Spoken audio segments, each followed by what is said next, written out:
Welcome to the Global Energy Leaders Podcast, powered by R Squared Global.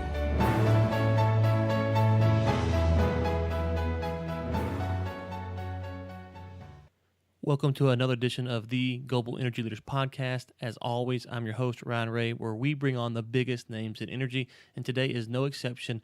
We're getting into something that's really fascinating. We're going to talk about renewable energy and how we can bring in big data and how we can partner with these foreign countries who are in the emerging markets, and we've talked about this a lot on the show, and bring them up that they have a wide impact on their society so that you can look at that renewable energy. It lowers the cost, it helps them pay it back over a long period of time, and that brings wealth to these societies, and so that's going to bring up their economy as they grow from an emerging market into a first world society. And we bring on Sandra Kwak to help us with that. Sandra, how's it going? Great. Thanks for having me, Ryan. Okay, so kind of give me your background. Every time I bring on an energy professional, I like to know what got them into energy, what was the draw, and then specifically why renewables. Sure thing. So I've been in the energy field for about 10 years. I initially moved here to San Francisco because I wanted to get my MBA in sustainable business at Presidio Graduate School. And while I was studying there, I started looking overall at the impacts of climate change and the accelerating impacts upon society, and looking at where most of the carbon emissions were coming from. And so doing just an overall analysis, about 1/3 of carbon emissions come from the built environment, which is the highest contributor to carbon dioxide emissions internationally. And when you look at the footprint of the built environment, a lot of that comes from energy generation sources, not to mention the energy that goes into our fossil fuel burning coal-fired power plants and things like that. So I started working in the energy field at Pacific Gas and Electric, helping to run one of their carbon offset programs.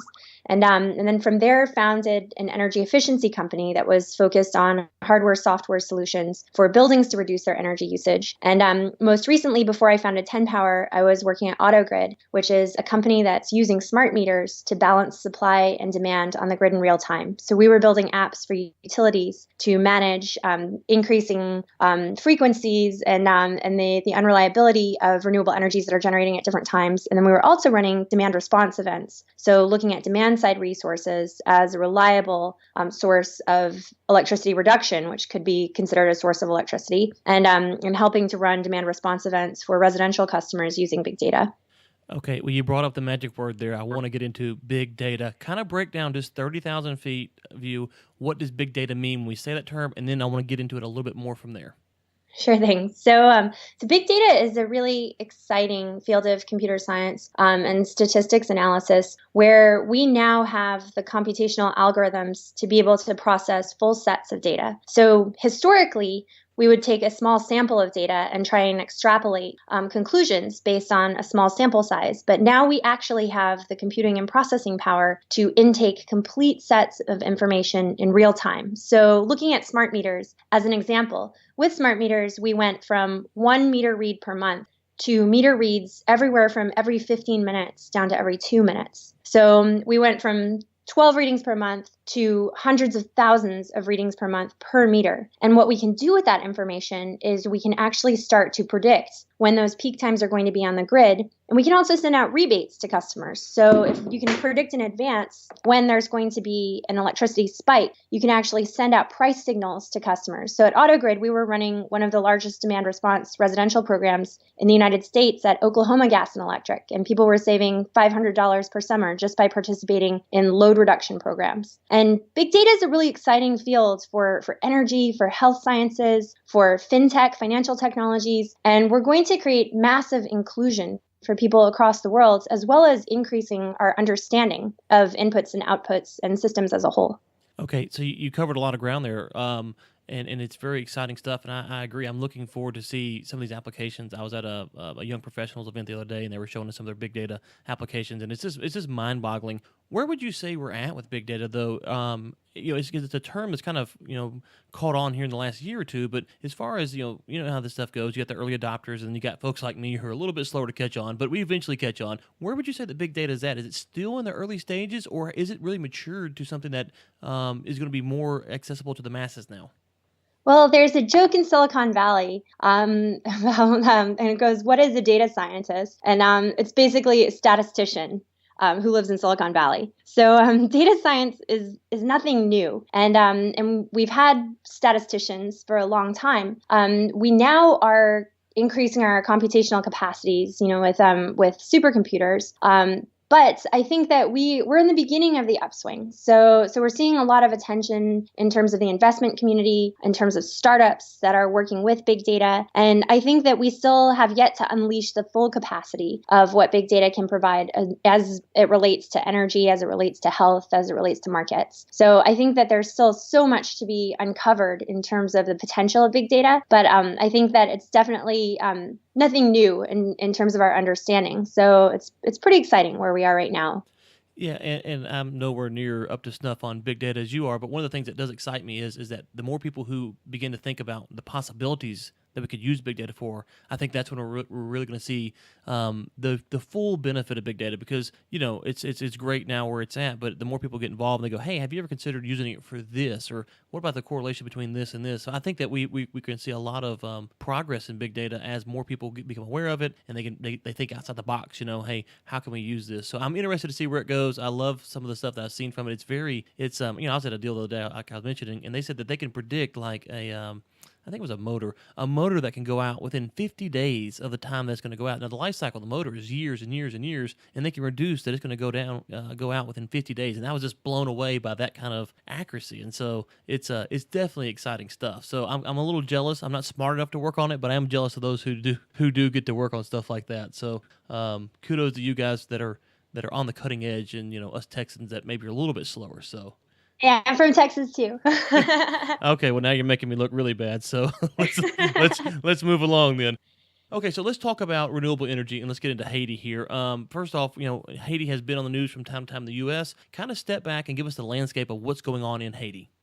Haiti is it's interesting in the media. Haiti gets a bad rap, and you only hear of negative things. And I've heard the same frustrations from a lot of people who are working as entrepreneurs in Africa. That you have this automatic negative bias. And I think part of that is the sensationalism that the media gravitates toward. So thinking about natural disasters, sometimes the only mentions of Haiti that you see in the news are when there's something wrong. But what's actually going on in Haiti right now is very promising. So they have a new president named Jovenel Moïse, who was just inaugurated in February.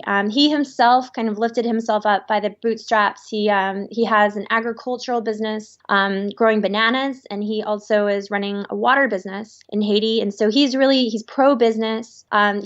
He wants to revitalize the agricultural sector there. And he also is pro-solar. I actually had the honor of meeting with him when he was a candidate, and we talked a lot about solar-powered drip irrigation systems and the potential to really reduce costs and increase output and yields for farmers and for all sectors, really. Haiti has some of the highest electricity prices in the world. So if you're looking from a grid standpoint, they're between 35 and 40 cents per kilowatt hour. And compare that within the US, electricity prices range between 9 and 12 cents. So you're already looking at a higher cost of electricity from a grid standpoint, but the grid is not reliable. So about 70% of the population does not have access to the grid. So you're looking at any combination that people are using of kerosene, propane, charcoal, which causes deforestation, and diesel-powered generators, which most businesses use around the clock to power their operations. And the price of diesel fluctuates wildly. So even with the worldwide low energy prices for oil that we've seen recently, business owners are still spending anywhere up to $3 per kilowatt hour for running a diesel generator, depending on how efficiently and what the current price of oil is in Haiti. So they are spending an arm and a leg electricity, which powers everything. If you think about, how you run your business or your day-to-day operations or your human comfort or where your water comes from, all of that requires electricity. So this high price of electricity is creating crippling economic conditions for the country, and it's also preventing every single other aspect of economic modernization. And that's the problem that 10 Power aims to solve. Yeah, and you did a great job of describing it there, because sometimes we hear these numbers, well, it costs X here, it costs Y there, and we really don't think about that as that you got the business owner, and he can't grow his business because energy costs are high, but you also have your average person in Haiti who can't maybe save up a little bit more for retirement, send their kid to get a better education, and so the impacts of high energy really affect the entire economy, and it can be crippling, as you said. And so, on top of, you said that the grid's unreliable as well, and they have high energy costs. How have y'all decided to try to tackle this problem? Because it seems like it's a very large scale problem for such even, it's a small area, but it's a large problem. Exactly. So 10 Power focuses on the missing pieces in the market. So I started going to Haiti about 2 years ago with this what I call a humble learner approach. So instead of coming in with all the answers, I came in with the knowledge that there's this huge problem where all these people don't have access to expensive, and then just started interviewing people, focused on customer-centric and human-centric and community-centric design, and using the principles of user experience, going and talking to various business owners and solar installers and people who had done projects in the market before to figure out why there wasn't a thriving solar industry there. Haiti has tons of sunshine. They have up to 364 sunny days per year. And like many countries that suffer from extreme energy poverty, they're located very close to the equator. So they really have the optimal conditions for solar. And what we found after talking to a whole lot of different stakeholders was that there's virtually no access to finance in these markets. And so to fill in those missing gaps, 10 Power has built a business model around providing finance as well as project management, project development, and project management for ensuring that these solar installations are done up to international codes and standards. So we're working directly with local solar installers and local stakeholders. We're bringing in international engineering resources, relationships with suppliers, and then providing that critical missing piece, which is finance, so that the business owners can procure their solar system and then pay it back month over month as opposed to all at once. So it's similar to the US where, who could really afford an entire solar installation or a house or a car for that matter without financing? Most people utilize credit and financial systems in order to be able to afford things. And in Haiti, that's exactly what we're doing with these business owners who are in turn going to generate more revenue for their community and more benefit for their society. Okay, before we got on, I was just interviewing Andreas Corellis about his company Revolve, and they kind of have something similar here in the U.S. now. Their business model is crowdfunding, and you've mentioned that you're bringing funds to Haiti. Are y'all doing a crowdfunding type thing? Are you looking for venture capitalism? How are you bringing the money to Haiti? Andreas is actually a really good friend of mine. That's great. Yeah, I love what they're doing in terms of crowdfunding for schools and nonprofits. We actually are looking at a little bit more institutional and large-scale finance. So to date, we have raised equity from impact investors, and we have some really awesome investors, including Judy Staley, who founded Rec Solar, which was one of the early residential solar providers in the U.S. market, and sold it to Sunrun in 2014. And we now are going to be raising some debt so that we can invest directly in these projects and then provide returns. So it's win-win-win all the way around it for our investors, for our customers, for 10 Power, and for the environment. So currently we're going to embark upon raising a debt fund to fulfill a large portfolio of commercial and industrial customers with high impacts on society, ranging from large-scale water producers all the way down to women's owned cooperatives. So we're creating a blended portfolio so that the bulk of the credit and the returns are coming from these large, big brand international customers. But at the same time, we're able to service these small to medium community-based businesses that might not otherwise be able to qualify for a loan. So that's what we're preparing to do right now. And we're looking to more traditional sources of capital like philanthropic funders, potentially corporate grants, private equity, and other large debt providers and multilateral institutions. Okay, you touched on a word there I want to circle back around to. You said high impact. And kind of walk us through why you're going after high impact and how that would work for the local economy there. So we actually got a grant from an organization called Invoking the Pause, and we took 9 people, including an MBA student team who had worked on a semester-long project with us from Presidio, down to Haiti for the summer, this last summer. And we went to remote villages in the South, which sadly were hit by the hurricane in October of 2016. And when we went out to these villages with residential solar packages and demoed these solar packages for the villagers, what we heard from them was, this is great. We want energy. We want electricity. First, can you bring us economics? Bring us jobs. Bring us roads. Bring us schools for our kids. And that really struck home for me. as a social entrepreneur is to help serve the base of the economic pyramid and the people who really are coming from nothing to have a shot, and going out into these really remote communities that didn't even have paved roads and were so far off the grid. I really realized to create true economic opportunity and not just be giving people a small light that they can solar power, but giving them energy that will help them to create a job requires lifting the entire economy as a whole. And by focusing on businesses that are providing critical goods and services like clean water, education, and then also helping these businesses to thrive and helping them to create more jobs and helping them keep money in the country instead of spending it on imported subsidized diesel and utilizing a natural resource that's already abundant in Haiti, we will be able to lift all boats and to create more economic opportunity based on a sustainable renewable resource.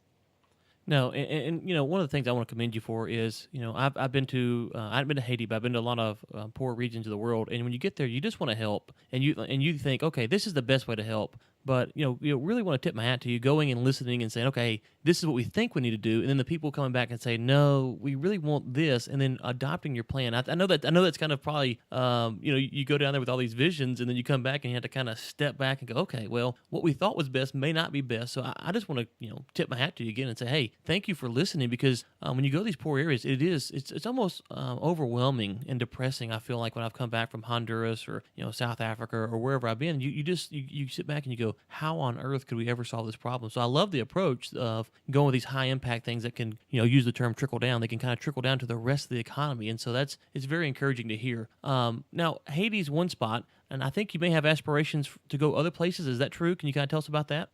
Absolutely. We definitely have international expansion dreams. So currently we actually have an intern who's working with us for the year from Kenya, and we're doing an in-depth market analysis of the African market.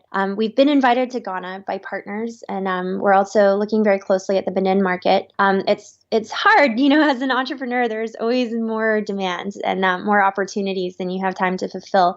So I've been participating a little bit in other opportunities just to suss out. The Southeast Asian market is of interest to us.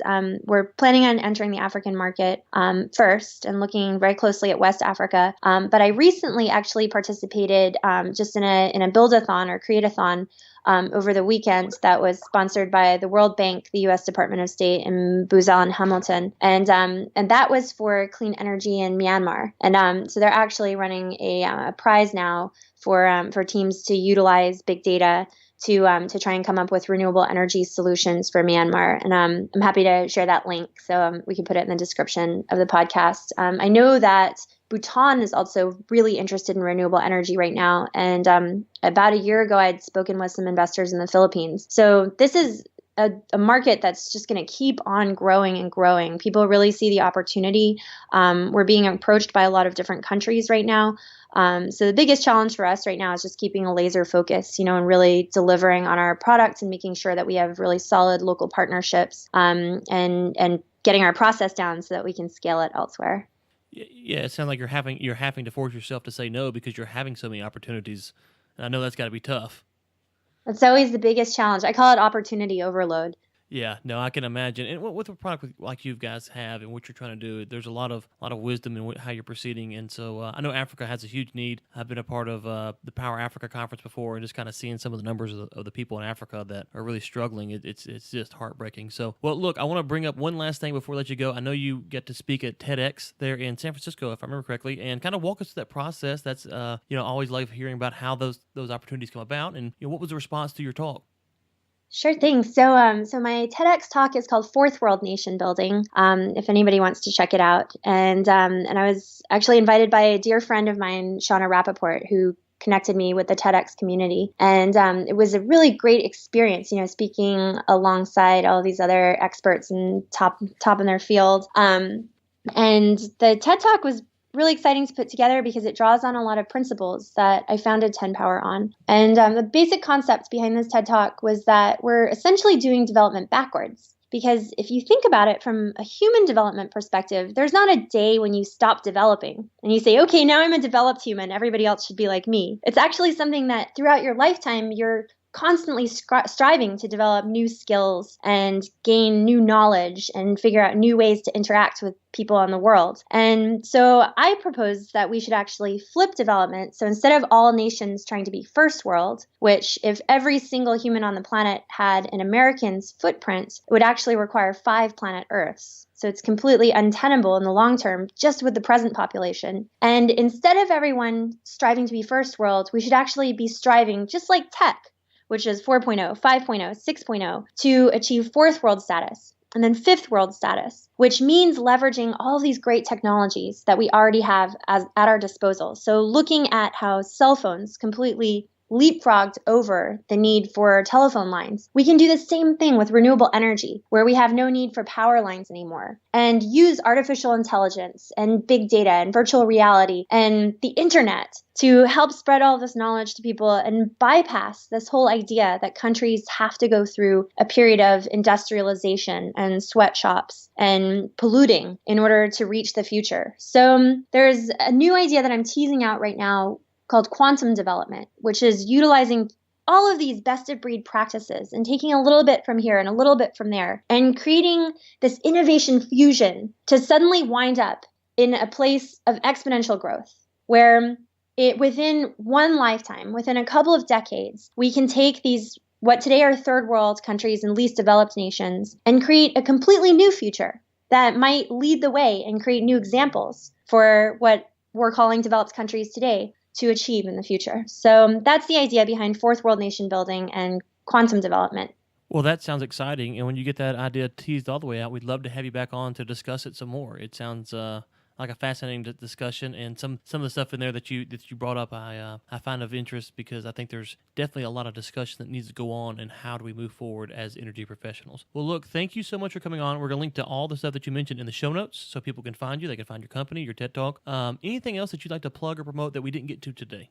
So actually, when you were talking about Haiti earlier, it brought to mind to me the amazing partners that we're working with on the ground. And after Hurricane Matthew, we actually created an industry association called the Power Haiti Coalition that highlights the amazing work that companies in Haiti are doing, and then brings in international partnerships to help really leverage that great work that they're doing on the ground. So helping to mobilize local talent and doing capacity building, and then helping people rebuild. In areas that were completely destroyed, where all the farmers' trees and crops got ripped out for the entire season by the storm. So helping to rebuild sustainably and resiliently and bringing in these best practices. So just wanted to mention Power Haiti Coalition, powerhaiticoalition.org, and that's an industry association that we had put together to show the great work that's happening locally already there.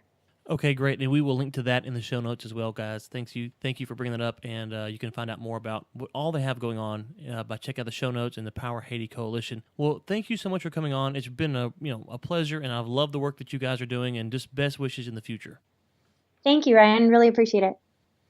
Thanks so much, Sandra, for coming on. Really enjoyed the conversation there. A lot of information. Love hearing what's going on in Haiti and all that you guys have going on there. And just really love the methodology that she broke down on how they came about this idea and going to the locals and getting their input. And so a lot of good stuff there. Be sure to check out her bio and all her contact information in the show notes. Thank you so much for tuning in. And until next time, keep climbing. Thanks for listening to the Global Energy Leaders Podcast, powered by R2 Global.